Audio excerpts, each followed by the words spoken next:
Let's reverse engineer this design. So the first thing I always do is drag the timeline marker back to the first sketch and examine the first sketch. So we'll turn that visibility on and we'll immediately notice that there's no red lock symbol on the sketch. So the sketch isn't fully defined.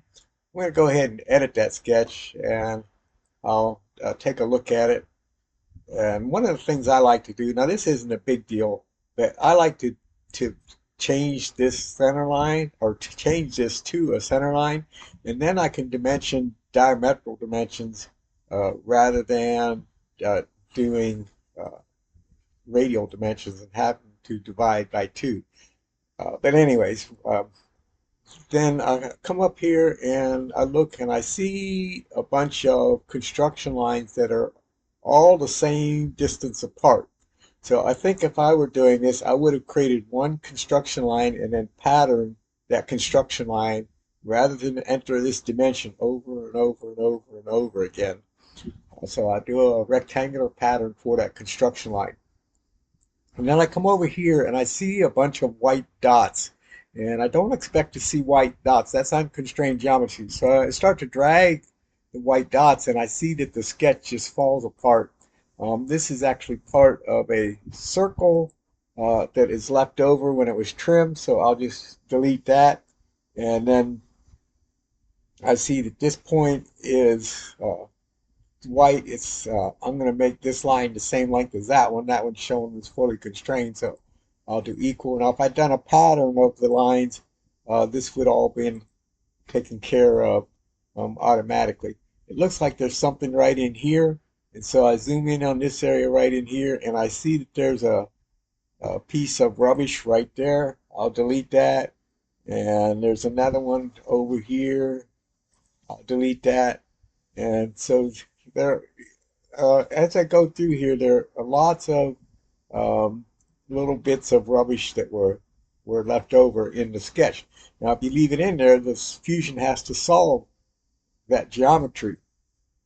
I see that there's a white dot here, so this point isn't actually connected to this line, and actually that point is most likely the center of that circle, and this circle isn't dimensioned. And when I do dimension stuff, I use dimensions that I can actually measure with calipers. And so that out to 8 decimal places couldn't be measured in the real world, so I wouldn't use a dimension that can't be measured. But in any case, this point should be coincident to this line. I assume that's the design intent. Notice that it turns black. This point coincident to this line, and also probably coincident to this line. It turned black, so that took care of that. So all of these blue curves, they can be dragged, and so they're subject to unexpected or unreliable behavior when that sketch isn't fully constrained.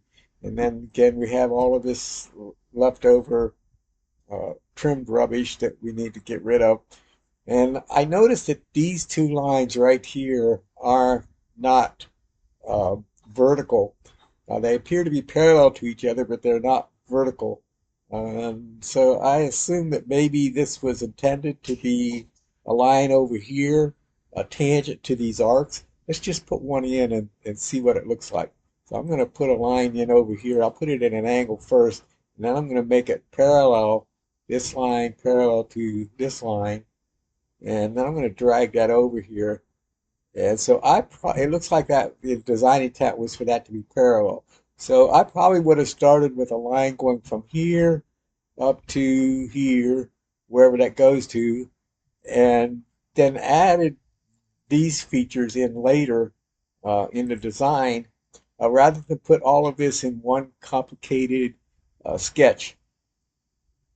But in any case, it's unconstrained, and there's some other simplifications that could be made to make that sketch easier for the solver and it would be more robust too, especially if you need to make any changes, any edits.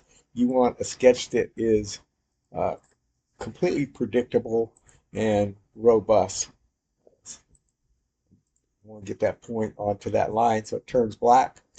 And once everything is fully defined, it will all turn black, and there'll be a red lock symbol over here indicating it doesn't need any more uh, constraints. But let's move on from that. That would still have to be, all of this would still have to be fixed up.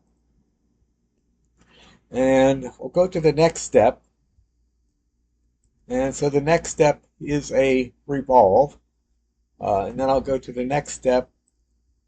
In the next step, a fillet was put down here. And in the next step, watch this one. So this one tells me that there's a problem with that fillet. So don't leave issues like this. Notice it was highlighted in red.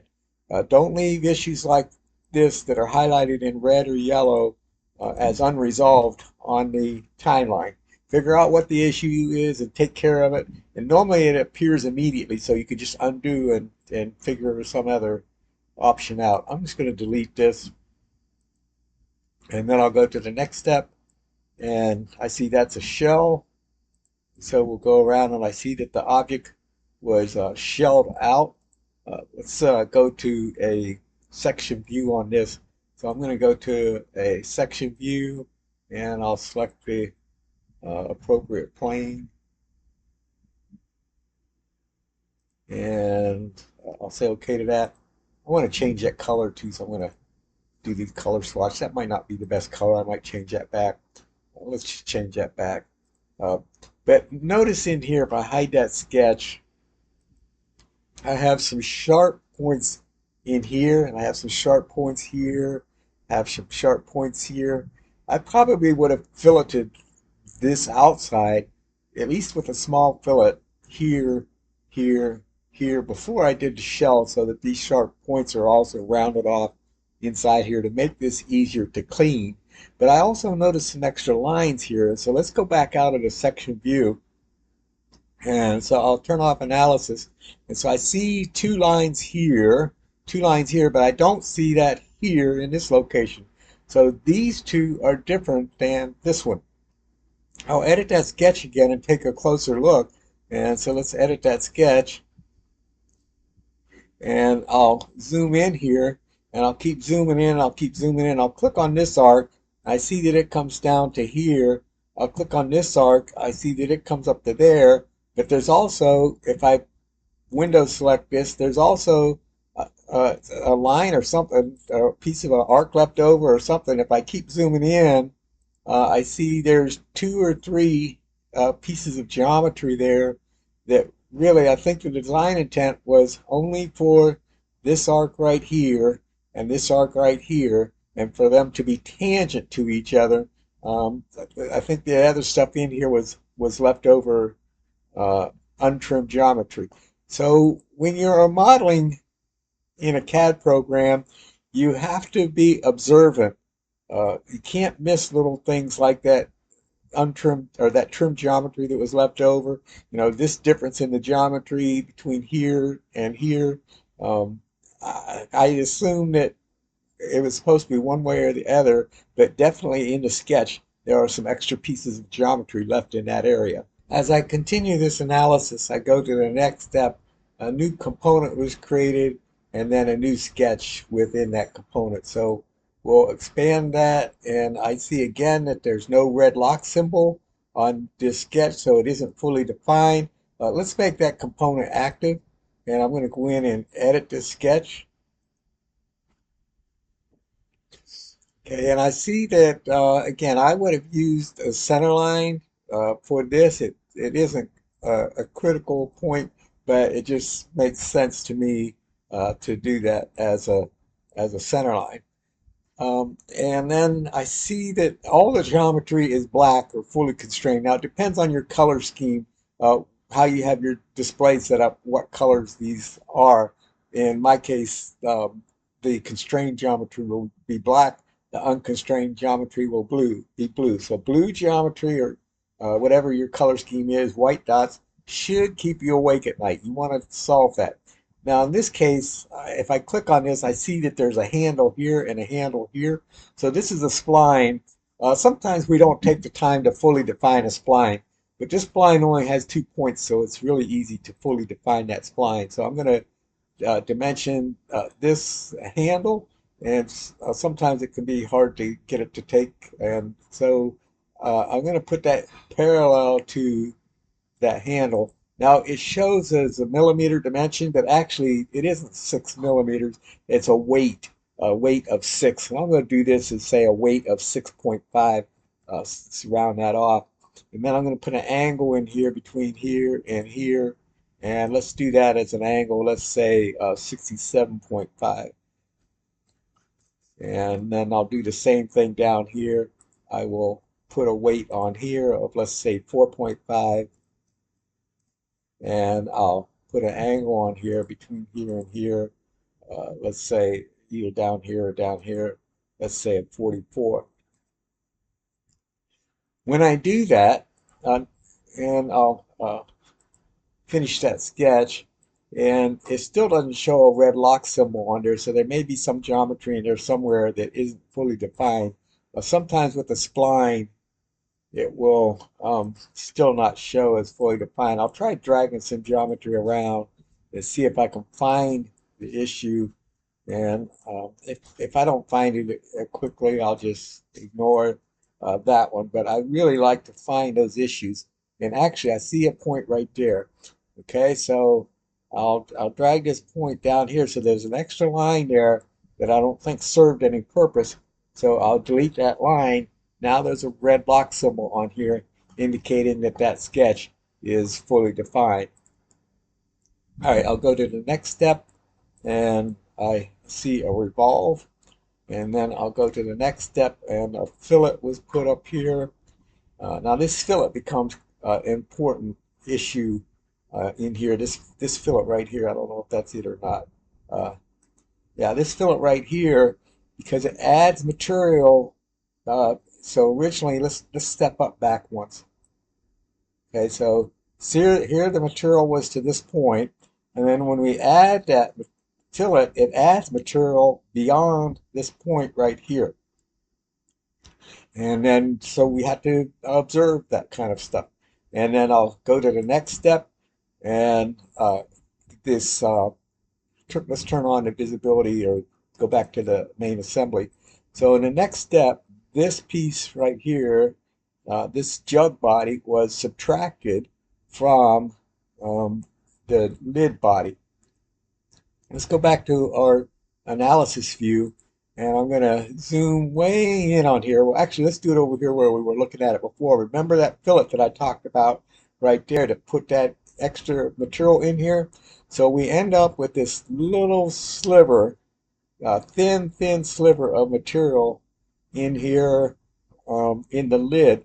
I would go ahead and maybe put a rectangle in here or something and revolve that and cut off that little sliver. So we can't miss little things like that. If we turn off that the jug, and you see the backside of that sliver going around behind the section view. Let's rotate around. I'll turn off the sketch. Uh, let's turn off the visibility of that sketch. So we've got this thin sliver of material going all the way around the circumference of the part. And actually, the way I initially noticed that is with the jug visible. And let me toggle this component colors. I saw these unexpected uh, graphics issue going around there, and then I found that issue with the extra material. So we'll continue forward in the next step. As I move the timeline marker forward, we see that this part was shelled, and then we'll move to the next step. This end of it was removed. Now actually, when you remove that, you end up with a straight section right here that may or may not be intended. What you could have done is when doing the shell feature, the bottom face was removed, but could have also been selected to remove that the top face on this. If I select that, so then it would remove that in one step, and we don't end up with that cylindrical face on here. We still have a cone a smooth cone going all the way up there. But I'm going to assume the original was design intent to have that cylindrical face on there and not the smooth cone, and I'll leave it the way it was. All right, then I'll go to the next step. A work plane is created up at a certain location, and then a sketch is created on that work plane, and we'll go in and look at that sketch. Now, I would never have a sketch that looks like this. Let's edit that sketch, and I'm going to turn off the visibility of the body so that we can see this a little bit more clearly. And so let's edit this sketch. Okay, I see the same dimension repeated over and over and over and over again. I would never repeat dimensions like this. There's one of two different ways that I would do this. Uh, let's set up a little demonstration. So I'm going to put in a construction line here, or circle from here to here, and I'll do another one from here to here, and I'll do one from here to here. So if we do that, we can see that these are actually circular patterns. So this circle goes around another one. So if we want a hexagonal pattern, we could do one hole and do a pattern of 6 holes around the axis of this part. The same way with this one and the same way with this one. So I would probably put this hole in separately. I would do this one separately. I would do this one separately, and then I would do this one separately. Actually, this one, and this one could all be done at the same time. Then these three, I'll do a circular pattern to get my pattern going around here. This one, of course, you wouldn't pattern it. The advantage of doing it that way, a circular pattern of a feature rather than the circular pattern of sketches, is that if I decide I want to change this to 8 or 10 or whatever, it's really easy to edit the feature pattern, where a sketch pattern, if you edit the sketch, that doesn't automatically update the feature. So that's one way of doing it. Another way to do it is rather than extrude cut these circles and doing a circular pattern, I could do a whole feature, and I don't even need these circles. I take all these circles out of here. They're not needed. And I would select the multiple point, and I would go through and select these points, and you might even be able to window select those points. That gets most of them. Actually, because of circles, it gets these. You may have to add these points in here to get those in. So that would be another way of doing this, and it would all be one feature. So if you decide you want to change that diameter, it would be real easy to change. Now, again, the disadvantage of that is if you edit the sketch to, say, a different number of points, then that doesn't automatically update in the whole feature. So if you think you may want to change that, then I would do the single holes either as extruded circles or as the whole command, and then do a circular pattern of this one, and this one. So I'll continue on, and the next step is to extrude this geometry. And remember, we're in section view, so we only see a half of that geometry. And then the next step after that is to a combine of that previous extrusion to this. Now that's an extra step that isn't needed, because we could have, when we extruded this feature, we could have said, instead of new body, we could have said join it to this body, and this combined join wouldn't have been needed on the timeline. And then the next step was to put a fillet in here. And let's turn off those sketches, and then create a new component, a new work plane, and let's look at that work plane. Now that I might have created this work plane. Let's go to the construction geometry. Depending on where they were, I might have created those at the top level. I have to debate about that, whether I would have created them at the component level or the top level. I guess it's fine where it's at. Then there's a sketch, and let's go to the cap, and we'll go to that sketch. And I see there is a lock symbol on that sketch. So it's fully defined. All right, let's make that our active uh, component. And then I'll go to the next step, and I see that there is a work plane that was created. And we'll go to the next step, and a sketch created. Now this sketch isn't fully defined. Notice no red lock symbol on it. So I'm going to edit that sketch. Maybe hide that one since it was fine. And I'm trying to find where this sketch is. Okay, so it's up here. And I'm going to go and look at that from the top view. And I'm trying to determine why that isn't fully defined. Yeah, see this circle is black. I see this circle is black. It's at the origin. I see this black dot over here, but I drag that, and I see that that black dot is free to rotate along the circle. It's not fully defined. Because it was at this location right here, I'm going to assume that the design intent was for it to be horizontal from there over to there. Now, what I would normally do is put a construction line in here so that a year from now I can remember why that was at the location it was at. But I'm going to put a horizontal constraint between this point and the origin. And now, if we come over here, the red lock symbol appears. That sketch is fully defined. So I'll rotate back around here, and we'll continue on down the timeline. And then the next step, I see that a work plane was created.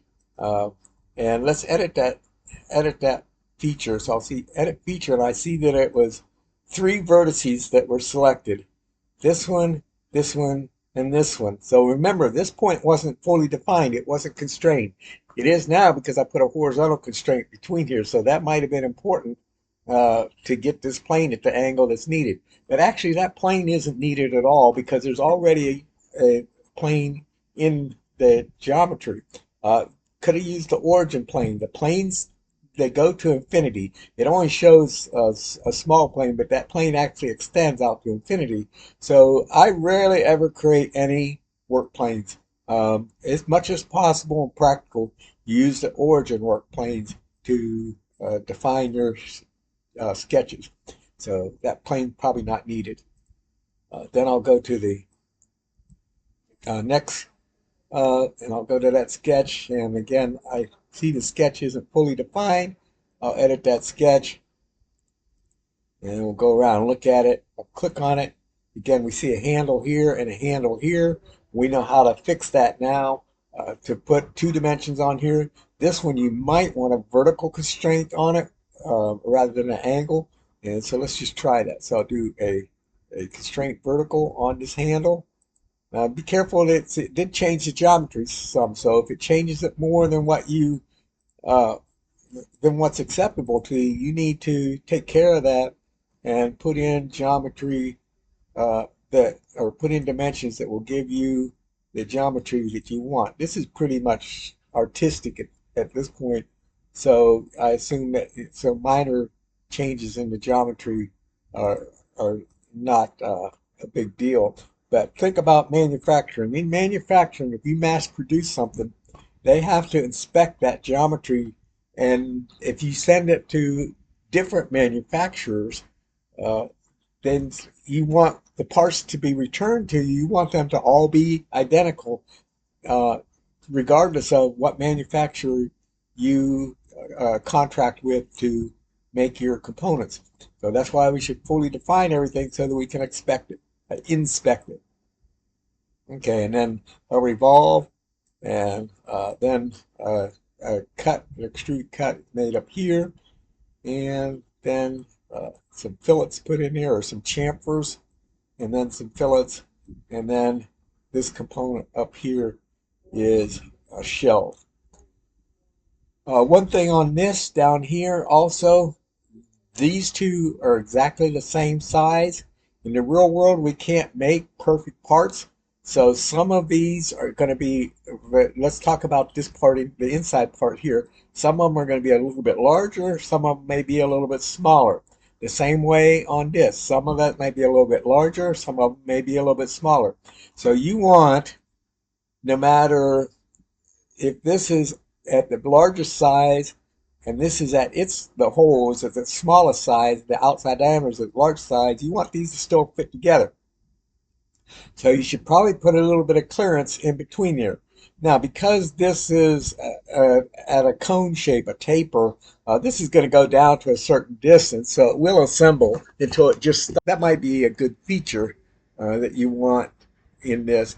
And but we still need to take care of this little bit right back here.